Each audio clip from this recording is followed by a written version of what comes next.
राधे राधे। आप सभी दर्शकों को मेरा सादर नमस्कार। आज हम सुनने जा रहे हैं ज्येष्ठ माह की चौथ की कहानी। हे चौथ माता, हे विंदायक जी, हम सभी का सुनने वाले एवं कहने वाले का प्रणाम स्वीकार करिए और हमारी मनोकामना पूर्ण करिए। चलिए शुरू करते हैं हम चौथ माता की कहानी। आज ज्येष्ठ माह की चौथ की कहानी। एक बार एक गांव में एक बुढ़िया माई थी। बुढ़िया माई हर महीने की चौथ करती और चौथ का व्रत करती। तो वो हर चौथ को चूरमे के 4 लड्डू बनाती। बुढ़िया माई बहुत निर्धन होने के कारण वह अपने बेटा जो घर के लिए लकड़ी काट के लाता, उन्हें कुछ लकड़ियां उनमें से निकालकर चौथ के दिन बेच आती और उन्हीं पैसों का चूरमा बनाती। 2 लड्डू चौथ विंदायक जी को खिला देती और 2 अपने बेटे को। एक दिन बुढ़िया माई का बेटा पड़ोसन के घर गया तो वहाँ कार्तिक माह की चौथ थी। तो वो पड़ोसन चूरमा बना रही थी। बुढ़िया माई का बेटा बोला, अरे आप चूरमा क्यों बना रहे हो? तो पड़ोसन बोली, अरे भाई, हम तो कभी कभी बनाते हैं। तेरी माँ तो हर महीने की चौथ को बनाती है। मैं तो आज कार्तिक माह की बड़ी चौथ है, इसलिए चूरमा बना रही हूँ। पड़ोसन उस लड़के को बुढ़िया माई के खिलाफ भड़का देती है। बेटा घर आते ही माँ से बोलता है, माँ, तू रोज़ हर महीने चूरमा बनाती है, इतने पैसे कहाँ से आते हैं? बुढ़िया माई बोलती है, बेटा मैं तो तेरे ही सुख शांति स्वास्थ्य एवं तेरे ही लाभ के लिए चौथ माता का व्रत रखती हूँ।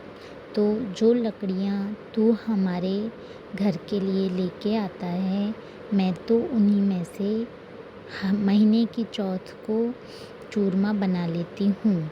2 लड्डू चौथ माता को खिला देती हूँ, 2 तुझे खिला देती हूँ। बुढ़िया माई का बेटा तो बस पड़ोसन की बातों में आ गया और अपनी माँ से नाराज़ होके कहने लगा कि मैं अब नहीं रहूँगा यहाँ। रोज़ रोज़ चूरमा बनाएगी तो कैसे काम चलेगा? मैं तो जा रहा हूँ कहीं बाहर। बुढ़िया माई बोली, नहीं बेटा, ऐसे मत बोल। मैं तो तेरे ही लिए व्रत रखती हूँ, तेरी ही भलाई के लिए। भला मैं तो कितने दिन और जीऊँगी? बेटा बोला, नहीं माँ, मैं तो यहाँ नहीं रहूँगा। उसने हट पकड़ ली तो माँ बेचारी ज़्यादा नहीं बोली, बेटा जाते जाते एक काम कर, ये चौथ माता के आखे रख ले जा। तुझे जहाँ भी संकट आए तो वहाँ चौथ माता का नाम लेके इनको बिखेर देना। बेटा बोला, चल ठीक है, अब जा तो रहा हूँ, माई की ये बात तो मान ही लेता हूँ। वो आंखें रख लेता है और चल देता है। आगे जाते जाते एक बहुत घना जंगल आता है तो वो बहुत डर जाता है और उसे शाम भी हो जाती है। तो वह सोचता है कि अब यहाँ से निकलूँगा तो भी मरूँगा और यहाँ रुकूँगा तो भी मरूँगा, क्योंकि उसको जंगल में से जानवरों की आवाज़ आ रही थी। वो सोचा, चलो माँ ने जो आँखें दिए थे उनको बिखेर के मैं तो यहीं सो जाता हूँ। वह वहीं चौथ माता का नाम लेके आँखें बिखेर के सो गया था। अगले दिन सुबह उठा तो उसे रास्ता भी मिल गया जंगल में से और उसको कोई हानि भी नहीं हुई। वह सीधे रास्ते से एक गांव में पहुंचा। उसे बहुत भूख लगी हुई थी। जाते जाते उसे एक घर दिखा तो वह वहां चला गया। वहाँ एक माई रो भी रही थी और पुए पूड़ी भी बना रही थी। बुढ़िया माई का बेटा बोला, अरे काकी, तुम क्यों रो रही हो और रो भी रही हो और पुए पूड़ी भी बना रहे हो? ये माल भी बनाना और रोना मेरे कुछ समझ नहीं आ रहा है। माई बोली, वो काकी बोली, अरे बेटा, क्या बताऊँ तुझे, तू तो तेरा काम बोल। वो बोला, माँ काकी, मेरा काम तो ये है कि मैं राहगीर हूँ और मुझे बहुत ज़ोरों से भूख लगी हुई है। आप मुझे कुछ खिला दीजिए, लेकिन मैं तभी खाऊंगा तब आप मुझे अपने रोने का कारण बताएंगी। बुढ़िया माई बोली, अरे बेटा, हमारे गांव में हाव पकता है तो एक की बलि लगती है। 6 महीने में हर घर में से एक आदमी जाता है। आज मेरे बेटे का नंबर है तो मैं उसको उसके पसंद का भोजन बना रही हूँ और रो इसलिए रही हूँ कि मेरा बेटा मेरे हाथ का खाना आखिरी बार खाएगा। बुढ़िया माई का बेटा बोला, अरे काकी, तुम ये खाना मुझे खिला दो और रो मत। मैं तुम्हारे बेटे की जगह चला जाऊँगा। सैनिक आए राजा के तो मुझे बता देना। काकी बोली, बेटा, तू पराई का पूत है, मैं तुझे कैसे इस आग में झोंक दूँ?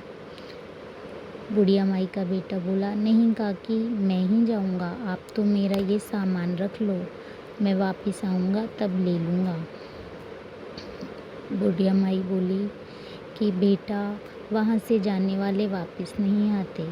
बुढ़िया माई का बेटा बोला, अरे काकी, मुझे पता है, आप तो मुझे भूख लगी है ज़ोरों से, खाना खिलाओ। वह जैसे ही खाना खाता है, राजा के सैनिक लेने आ जाते हैं और वह बुढ़िया माई का बेटा चला जाता है। उसके जाने पर सैनिक उसे ले जाते हैं और हाव में रख देते हैं। अगले दिन हाव में उस बुढ़िया माई के बेटे को रखने के अगले दिन वहाँ हाव के पास में बच्चे खेल रहे थे तो कंकड़ हाव में जाकर गिरा तो मटकी पकने की आवाज़ आ गई। किसी ने बोला कि अरे, हाव तो पक गया। तो 2-4 समझदार लोगों ने भी उसमें कंकड़ मार के देखा। फिर क्या? लोगों ने राजा को जाके बताई, अरे राजा, जो हाव 6 महीने में पकता था वो 3 दिन में ही पक गया। राजा बहुत आश्चर्यचकित हुआ। बोला, अरे ऐसा कैसे हो गया? उसने अपने सैनिक भेजे, जाओ तुम देख कर आओ। सैनिक देखे तो हाव पक गया। सैनिकों ने राजा को जाकर बताया, हाँ महाराज, हाव तो पक चुका है। राजा बोला कि चलो अब वो मटकियाँ निकालो। जैसे ही सैनिक मटकी निकालने के लिए पास में आए तो आवाज़ आई कि अरे भाई, मटकियाँ थोड़ी धीरे धीरे निकालना, अंदर मैं भी हूँ। सैनिक डर गए और सोचा कि इसमें तो कोई भूत है। उन्होंने राजा को बोला कि हे राजा, इसमें से तो आवाज़ आ रही है। राजा बोला, तुम धीरे धीरे मटकियाँ निकालो, देखते हैं क्या है इसमें। जैसे ही सैनिकों ने धीरे धीरे मटकी निकाली तो बुढ़िया माई का बेटा वहीं था। सब बहुत आश्चर्यचकित हुए। राजा ने पूछा कि हे बालक, तुम कैसे बच गए? बुढ़िया माई का बेटा बोला, महाराज, मैं तो मेरी माँ हर महीने की चौथ करती थी तो मैं यहाँ आया तो मेरी माँ ने मुझे चौथ माता के आंखें दे दिए।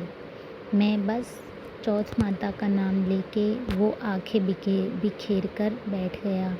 मेरी माँ बोली थी कि आंखें और चौथ माता तेरी हर संकट में तेरी रक्षा करेंगी और ऐसा ही हुआ। राजा बहुत खुश हुआ और बुढ़िया माई के बेटे से बोला, हे बालक, तुम हमें चौथ के व्रत का पूरा विधि विधान बताओ, कैसे तुम्हारी माई व्रत रखती थी। बुढ़िया माई के बेटे ने जैसे बुढ़िया माई रखती थी, चूरमे का भोग लगाओ ऐसे, और चौथ का व्रत करो, चाँद निकलने पर भोजन करो। सारा विधि राजा को बता दिया। राजा ने अगले दिन नगर में हेला बुलवा दिया कि हर कोई अपने घर में से व्रत चौथ के दिन रखेगा। अगर सभी घर वाले नहीं रखते हैं तो घर का एक जिम्मेदार व्यक्ति रखेगा और चौथ माता को चूरमे का भोजन लगाएगा। और इसी प्रकार राजा के नगर में खूब चौथ माता की पूजा होने लगी और राजा का खूब धन धान और राज बढ़ता चला गया। राजा ने उसी बुढ़िया माई के बेटे से अपनी बेटी का विवाह करवा दिया। जैसे ही बुढ़िया माई के बेटे का ब्याह राजा की बेटी से हुआ तो बुढ़िया माई के बेटे को अपनी माँ की याद सताने लगी और वह राजकुमारी से बोला कि मुझे मेरी माँ की याद आती है तो मैं मेरे गांव जाऊंगा। राजकुमारी यह सुनकर बहुत खुश हुई कि आपके भी गांव है, मुझे भी चलना है, मुझे भी मेरी सासू माँ को देखना है और उनसे आशीर्वाद लेना है। बस दोनों खूब हाथी घोड़े से अपने गांव की तरफ चल दिए। जैसे ही गांव के लोगों ने देखा बुढ़िया माई का बेटा आ रहा है तो बुढ़िया माई को जाके बताया कि बुढ़िया माई तेरा बेटा और बहू आ रहे हैं। बुढ़िया माई सोची कि सब मेरी हंसी उड़ाने में लगे हैं। हे चौथ माता, मेरा बेटा रूस के चला गया, इसलिए पूरा नगर मेरी हंसी उड़ाने में लगा हुआ है। बरसों हो गए लेकिन अभी तक मेरा बेटा नहीं आया। फिर क्या? लोगों ने बोला, अरे बुढ़िया माई, हम तेरी हंसी नहीं उड़ा रहे हैं, जा देख तेरा बेटा और बहू तेरा इंतज़ार कर रहे हैं। जैसे ही बुढ़िया माई ने देखा, अपने बेटे को देख के और बहू को देख के और इतने सारे हाथी घोड़े को देख के बहुत खुश हुई। बुढ़िया माई को बुढ़िया माई के बेटे ने सारी बात सुना दी। बुढ़िया माई बहुत खुश हुई और भी उत्साह से चौथ माता का व्रत करने लगी। तब जाकर सबने पूछा, अरे ये निर्धन था और घर छोड़ के भी गया था, तो अब इतना कैसे राजा महाराजाओं की तरह हो गया? बुढ़िया माई ने और उसके बेटे ने सारे नगरवासियों को यह बात बता दी कि इस तरह से राजा का हाव पका और इस तरह से मेरी इसके साथ शादी हो गई और चौथ माता ने मेरी इस तरह से रक्षा करी। फिर क्या? बुढ़िया माई के गांव में भी सब हर महीने चौथ का व्रत रखने लग गए। सब नहीं तो घर में से एक रखने लग गया और चौथ माता ने धीरे धीरे करके सबकी मनोकामनाएं पूरी करी। हे चौथ माता, जिस तरह से बुढ़िया माई की सारी मनोकामनाएं पूरी करी उस तरह से हम सभी की करना। कहते सुनते हुंकारे भरते। जय चौथ माता, जय विनायक भगवान।